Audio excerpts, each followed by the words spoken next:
On the surface, design patents seem pretty straightforward. You're just protecting how something looks, right? But then you run into this one word that causes so much confusion: obviousness. It's an absolutely critical concept, but honestly, it's a trap that a lot of founders and designers fall right into. And this is the question, isn't it? It stumps so many people. You know your design is new. I mean, you've poured countless hours into it. But is it obvious in the eyes of a patent examiner? Getting your head around that difference, well, that's the whole key to protecting your work. So where does all this confusion come from? Well, it usually stems from a fundamental misunderstanding of how design patents actually work. It's not about what your product does or the cool engineering behind it. Nope, it is all about what the eye sees. Okay, this is probably the single most critical distinction you need to grasp. With utility patents, the ones for inventions, obviousness is all about function and engineering. It's the inner story. But for a design patent, it is purely about the visual impression. The examiner is literally just asking, is the look of this thing a predictable step forward? They only care about the surface story. Let's really hammer this point home. As a creator, you're totally attached to the story, right? The smart engineering choices, the market you're trying to capture, but you have to understand, the examiner sets all of that aside. They don't care why you made it. Their entire analysis boils down to one simple thing. What does the ordinary eye see at a glance? So, how does an examiner even begin their review? Well, it's not with a magnifying glass. They actually start from this really broad 30,000-foot view. They take in the overall design before they ever get to the tiny details. And that first impression, it sets the tone for everything that follows. Their process really starts with the silhouette, that simple outer shape. Then, they get a sense of the feel. Is it chunky? Is it sleek? Is it futuristic? It's only after that that they start zooming in on the specifics, like the edges and the surfaces. And this is so important. That holistic impression is the anchor for their entire analysis. If a design just gives off a familiar vibe, the examiner is already starting to think, this might be obvious. And then they'll dig into the details, just looking for proof. That overall feel is incredibly powerful. And what this really means is that the stakes for that first impression are incredibly high. If your product's silhouette immediately reminds the examiner of something that's already out there, you are starting on your back foot. It creates this uphill battle where you now have to prove that your details are so significant that they overcome that initial feeling of, yeah, I've seen this before.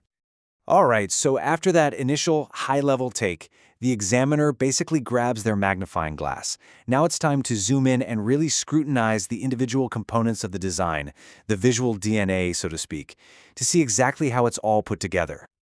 And just look at the level of detail they go into. They're analyzing proportions, width versus height. They're looking at specific angles and curves, even how lines begin and end. They're looking at the rhythm and spacing of different features. Every single one of these elements is another piece of the puzzle for them. And this is so important to understand. Look, almost every design in the world uses familiar elements. A curve here, a straight line there. The key isn't the individual pieces, it's the composition. A truly non-obvious design arranges those familiar pieces in such a fresh way that it creates a new and totally unexpected visual impression. And that brings us to the absolute core test for obviousness. I like to call it the predictability trap. At the end of the day, the examiner is asking one fundamental question. Is your design just the next logical step in a category's evolution, or is it a genuine creative leap? A predictable evolution feels, well, it feels routine. It's what any skilled designer in the field might try next. But a sideways step, that's different. It breaks the trend. It actually changes the line of evolution. It's the kind of design that literally forces an examiner to pause and look again. That pause, that's where your advantage is. Okay, let's just bust a huge myth right now. So many founders believe that adding a small notch, or a shallow groove, or some other minor decorative tweak is enough to make a design non-obvious. But examiners are trained to see right through that. Unless that small change somehow transforms the entire visual impression of the product, it's almost always going to be seen as predictable and, well, obvious. So here's a powerful self-test for you. Ask yourself this question, and be really honest. If you stripped away your logo, your specific brand colors, and all the surface styling, would the core three-dimensional shape of your product still look uniquely yours? If the answer is yes, you're probably on very strong ground. Okay, so now that we know how an examiner thinks, how do you actually use that to your advantage? Let's turn all this insight into action and talk about how you can design for stronger, more defensible protection right from the very beginning.